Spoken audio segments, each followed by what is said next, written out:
Assalamu alaikum, урматтуу биздин Муз ТВ YouTube каналыбыздын катталуучулары, жана жылкы сүйүүчүлөр, саламатсыздарбы? Бүгүн биз арадан 3 күн өтпөй эле кайрадан Өзгөндө Медет Таксырдын аттарына сиздерге көргөзүү үчүн келип отурабыз. Андыктан туугандар биринчи саламдашып алалы. Ассаламу алейкум, Таксыр. Алейкум ассалам, кандай жакшымы? Ден соолугуңуз жакшыбы? Аллага шүгүр. Арадан 3 күн өтпөй эле кайра чакырып калдыңыз. Аттар сатылып кеттиби белгилер? Аттар сатылып кетти, баягы талаштар болуп кетти. Насип алып кетти да. 3 күн мурун 4 ат чыгарганбыз, туура? Ооба. 4 ат. 4 аттан кетти. 4 аттан кетти. 4 аттан кетти. Аллага шүгүр. Жакшы. Эми мындай кызык жерин сурап коелу. Баягы чоң бышты кайсы тарапка кетти? Бышты Бишкек тарапка кетти. Бишкекке кетти, Бишкек кетти. Быштыны аябай үстүнө сурагандар да көп болду. Сатылгандан кийин. Ооба, сатылгандан кийин. Эми насип алып кетти да. Сырбы, басы же? Басын сырлай коелучу, эми ар ким аргандай болушу мүмкүн. Кимден алсак үстүнө чай эми ич орун калбасын деген нерсе. Анан мына жерден көбү жазыптыр. Бул кымбат коет экен деген. Анан булардан ким алат деген нерсе бар экен. Билбейм, менден жана акылдуу эле адамдар алып кетти да основныйчы. Акылдуу, атка түшүнө билгендер алып кетти основной. Комментарий жазгандар албайт.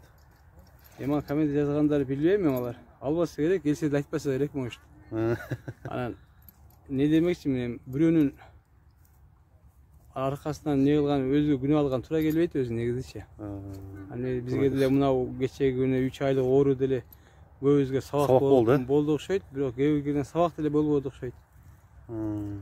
Аркасынан жазып не кылган, бул кыянаттык, бул туура эмес да, күнөө да. Ошон үчүн бирөөнүн, мисалы бирөө кыянат кылып, бирөө сен жөнүндө эле жамандап сүйлөгөн болсо, ошо күнөөсүн алат дейт да. Ошо күнөөнү албаган аракет кылайлы бири-бирибизге. Ким билет, күтүлбөгөн жерден канча деген адамдар, канча алымдар кетти. Биздин дагы тагдырыбыз кандай турат да.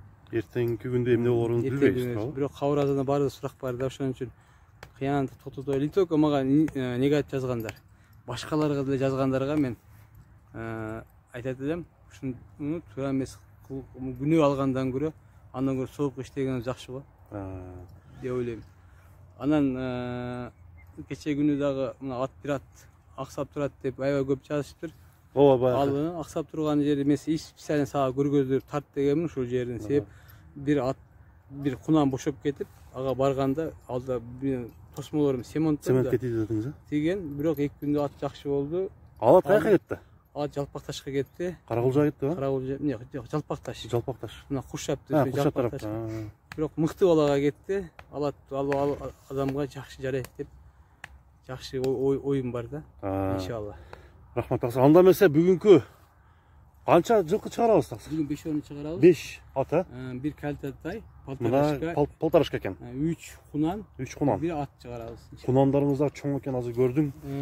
Эми туугандар, биринчи номерден баштай берели. Азыр аябай күчтүү кунандар чыгат сиздердин назарыңыздарга. Анда эмесе мына биринчи номердеги бул сайыпкер өзү мүнөздөмө бере берсе, мен айландырып тарта берейин. Бул кальтатай, Карабайыр. Карабайыр кальтатай. Кальтатай. Ошондо 1,5 жаштагы тай экен, достор. Полторашка. Анча-мунча адашуулар болуп калат, өткөндө кулум деп алып канча комментарийге калдым да мен дагы. Бул адашуулар мусулман адам дейт. Мусулман адам жаман жагы жабуу, жакшы жагын көтөрүү, бул толук мусулман деп айтылат. Жамандын издеп турат экенбиз да биз. Бул нерсе бирөө кыянат кылган туура эмес. Өзгө күнөө чогултабыз, ошодон иhtiyat болойлу. Ким билет, эртеңки күнү кимибизде кабыр азабы бар. Ошо сурагы бар. Ошол мына кунан Карабайыр кунан. Бул кальтатай, полторашка, 1,5 жаштагы кунан боло элек да, эми 6 айдан кийин кунан болот, Жазга чыгып кунан болот экен туугандар. Бул Карабайыр жылкынын баласы. Ооба. Карабайыр жылкынын баласы, достор. Азыр мен сиздерге айландырып баарын тартып көргөзүп берейин дагы. Номерлери менен кетебиз. Үстүн тартабыз, буту колун тартабыз, бастырабыз, достор. Биз менен чогуу болуп көрүп туруңуздар.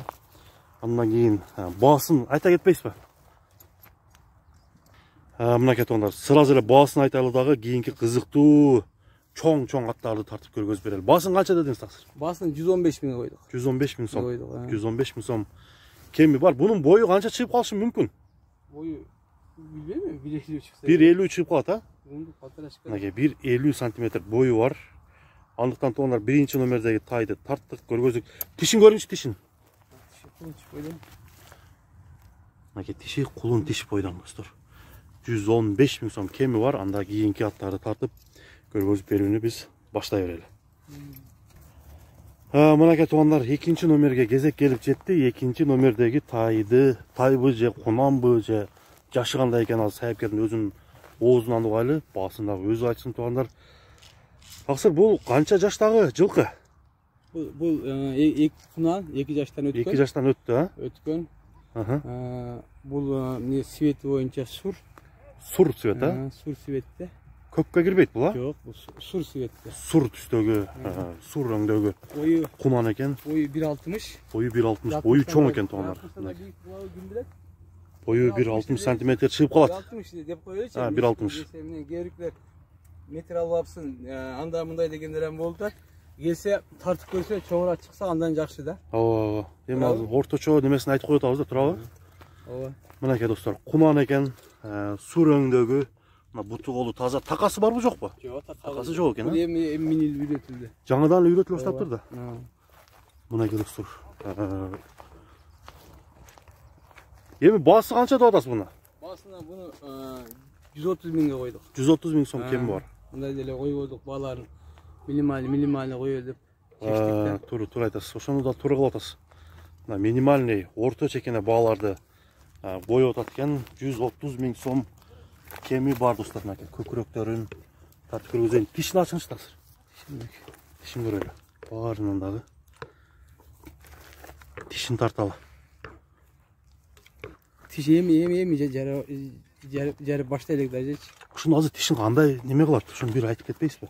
Мына кунандан 6 айда уже мына 2 тиш сүрө баштайт да. Сүрө баштайт деген андай чыгат да. Чоң тиш чыгат да. Чоң тиш чыгат. Чоң тиш чыгат. Анан биринчи түшүп, анан баягы саргайып, чоң тиш сүрүп түшөт да. Ошол бышты болот. Азыр өзү неге кунандан сүрө баштайт, неге быштыга барганда толуктайт да.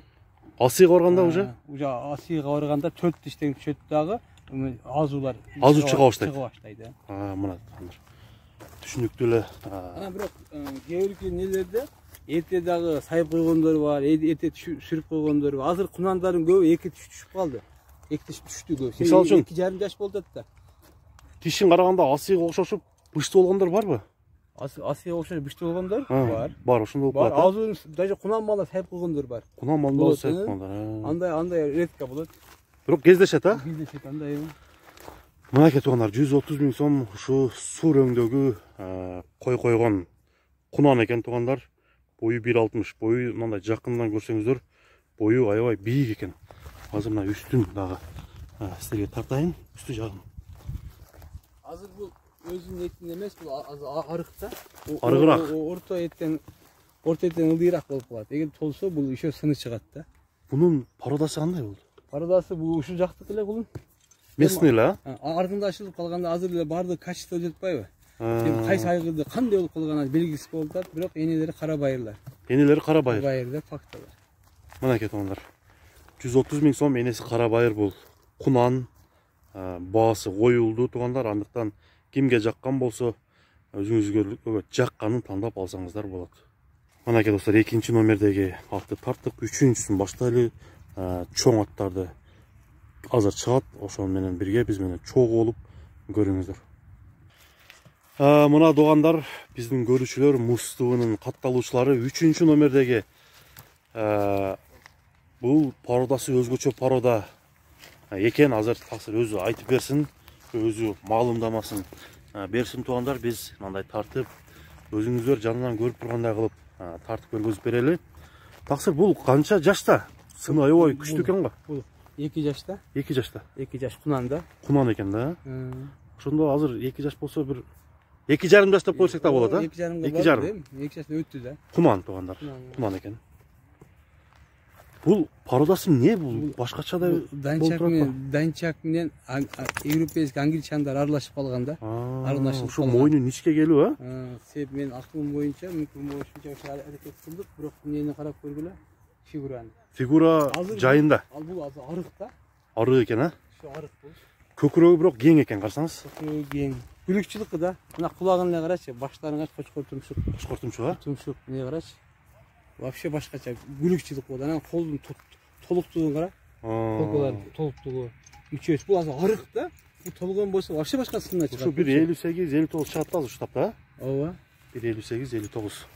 Жеңири чыгат. Жеңири чыгат экен туугандар. Такасы жок. Жок, кагыл элек. Такасы кагыл элек. Минилек бул. Минилекчи. Мынакей туугандар, баарын силерге тартып көргөзөйүн. Эми бул аттын баасы кызыктырат да элдергечи. Ооба. Канча деп атасыз? Баасын 165ке койдук. 165 миң сом кеми бар. Мынакей 165 миң сом туугандар. Мен доллардын курсун бул видеонун башына экрандын үстүнө коюп өтөм. Ошол боюнча долларды кемитип, көбөйтүп, бөлүп өзүңүздөр чыгарып алсаңыздар болот туугандар. Мынакей сыны келишкен данчак менен англичан жылкысынын аралашмасы 165 миң сомго коюлду. Азыр миңге бирок минсе болсо керек, таксыр, уже үйрөтүп баштаса болот да. Бирок курч жылкы. Курч. Ушул немесинен дагы билинип турат. Абагыначы. Мынакей туугандар, көрдүңүздөр, баасын айттык. Бул 3-чү номердеги ат болду туугандар.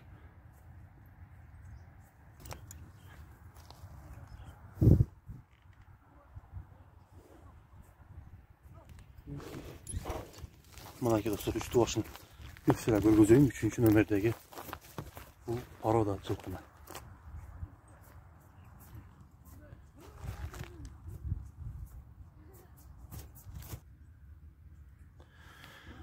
Мынакей туугандар, 4-чү номердеги ат келатат. 4-чү номердеги Кунан. Кунан экен достор. Кунан бирок өтө сыны келишкен, сындуу. Азыр бул Кунандын мүнөздөмөсүн толук сиздерге айтып, тартып көргөзүп берели. Мынакей достор, караңыздар. Аябай сындуу, караңыздар туугандар. Азыр баарын айталы, бул Кунанды породасын сурайлы, каяктан келгенин сурайлы туугандар. Бир көргөндө сизге келип жанына көрсөңүз дагы сиздерге жагат деп ойлойм. Бунан бир карап туруп Кунан деп айтышка болбой калат экен, бирок өтө чоң экен да. Тишин көрөт. Тишин биринчи көрөлү. Бисмилла деп туруп тишин көрөлү. Мына кулу иш менен жүрөт. Так.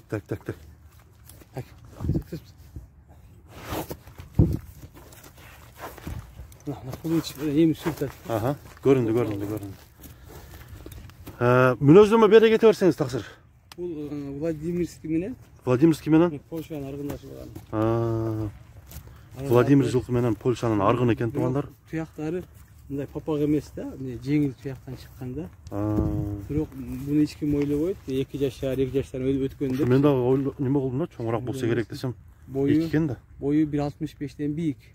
1.65ден бийик, э? Мына аптыгы жана туруңчу, салыштыралы. Салыштырганда, эми 1.65 низкий боюн айтканда, салычы. Низкий боюн айтканда. Мынакей туугандар, азыр сиздерге үстүн бир көргөзөйүн, аттын үстүн. Мынакей жоондугун көрүңүздөр. Бийиктен тартып жатам достор, караңыздар. Кайманат койбодуңузбу? Жок, кайманат койбодум. Койбодуңуз, э? Көп өзү коёш дегендер көп болду да. Мен бирөө кандай коюшун өзү жактырганым болот да. Такасы барбы жокпу? Жок, такасы кагыл эле экен, а? Жаңы миңге. Баягындай кулун ала турган ат экен, а? Бул азыр эми 2 жашта, бул дагы 3 жыл. Ошо негизи чоңойтуп туруп, ооба. өтө жакшы аттар түшсө керек кулундар. Улакка чапса, кеңи чоң ат болот. Бул аттын өзүнө эле эмне, мүчөсүндө да карачы, мүчөлөрүн тегиздеген. Бул ушул эми чоңойсо канча жетиш мүмкүн? Канча сантиметр болот? Бул сиздин оюңузча. 1.75ден бийик болот да. Бийик болот, а? Ооба. Өңү дагы башкача экен. 1.65ден бийик болот го. 3 жылда эми да канча өсүшү мүмкүн? 15 сантиметр. Бирок мындай болгону менен жеңил жылкы да жаңы. Аябай жеңил жылкы. Бунун баасын сыр бойдон калтырасызбы же айтылабы? Баасын айта берем. Айта бересизби? Бизге мындай келди, өтө деле высокий бада койбойт. $5.000 койдук. $5.000 койдуңуз? Ооба. 380 миңгече. 380 миң сом, $5.000. Мына атты карагыла, ким алса да бул аттан жакшы ийгиликтүү болуп турган ат да бул. Эгерде жакшы тарбия берген болсо, тарбия өзүнөн да. Тарбия өзүнөн болот. Эми азыр будан кичинекей эле мындай Польшалар канча миң доллар болуп атат. А бул аргындашылып калган үчүн, паспорту жок үчүн 5000 долларга коюлуп атат да. А эгерде паспорту болуп не болгондо бул высокий ценага коюлмак да бул жылкы. Ооба, туура айтасыз. Мисалы бул Польшадан келген аябай кымбат келип атпайбы? Мисалы паспорту менен туура. Алардан көп эле жылкылардан жакшы жылкы болот да. Аларга карагандачы. Жооштугуна кандай дейсиз? Мына жооштугу турбайбы. Эгерде мына өнөр болгон, жаман өнөр болмосо мине албайт элек, или эмне кылат элек, карачы. Токуп көрдүңүзбү? Эгер токуп кичине минип атышат балдар. Эми аттын мен негизи жайдак мингизгеним, аттын мүчөсүн көрсүн дегеним, таза мүчөсүн көрсүн дегеним. Таза мүчөсүн көрсүн дегеним да. Тартып жайдак мингизип көргөзүп атабыз туугандар.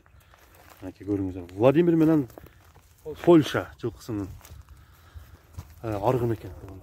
Карачы мына нелеринде элечи, мүчөлөрү. Жанна барып турмунчу? Мынакей туугандар, бою дагы чоң экен.